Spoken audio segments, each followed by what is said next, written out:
ADM Naveen ബാബുവിന്റെ മരണവുമായി ബന്ധപ്പെട്ട കേസിൽ തെളിവുകൾ സംരക്ഷിക്കാൻ ആവശ്യപ്പെട്ട് കുടുംബം സമർപ്പിച്ച ഹർജി ഫയലിൽ സ്വീകരിച്ചു.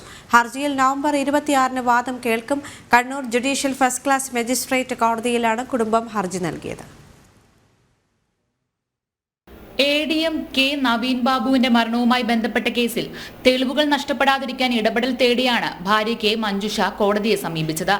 ഫോൺ വിളിച്ചതിന്റെ വിശദാംശങ്ങൾ, CCTV ദൃശ്യങ്ങൾ മുതലായവ സംരക്ഷിക്കാൻ അന്വേഷണ ഉദ്യോഗസ്ഥൻ, BSNL, വോഡാഫോൺ അധികൃതർ എന്നിവർക്ക് നിർദ്ദേശം നൽകണമെന്നാവശ്യപ്പെട്ടാണ് ജുഡീഷ്യൽ ഫസ്റ്റ് ക്ലാസ് മജിസ്ട്രേറ്റ് കോടതിയിൽ ഹർജി നൽകിയത്.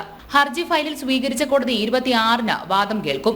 രേഖകൾ സംരക്ഷിച്ചില്ലെങ്കിൽ ഭാവിയിൽ കേസ് അന്വേഷണം വേറെ ഏതെങ്കിലും ഏജൻസിയെ ഏൽപ്പിക്കുകയാണെങ്കിൽ തെളിവുകൾ കിട്ടാതാകുമെന്ന് ഹർജിയിൽ പറയുന്നു. കേസിൽ ആത്മഹത്യാ പ്രേരണ കുറ്റം ചുമത്തപ്പെട്ട മുൻ ജില്ലാ panchayat president PP Divya, collector Arun K. Vijayan, petrol പമ്പിന് അപേക്ഷ നൽകിയ TV പ്രശാന്തൻ എന്നിവരുടെ ഒക്ടോബർ 1 മുതൽ 15 വരെയുള്ള മൊബൈൽ ഫോൺ വിളികളുടെ വിശദാംശങ്ങൾ, ഫോണിന്റെ ടവർ ലൊക്കേഷൻ എന്നിവ സംബന്ധിച്ച വിവരങ്ങൾ സംരക്ഷിക്കാൻ നിർദ്ദേശം നൽകണമെന്ന് ഹർജിയിൽ പറയുന്നു. ദിവ്യയുടെയും കളക്ടറുടെയും സ്വകാര്യ ഫോണിലെ വിളികളുടെ രേഖകൾ സംരക്ഷിക്കണമെന്നും ആവശ്യപ്പെട്ടിട്ടുണ്ട്.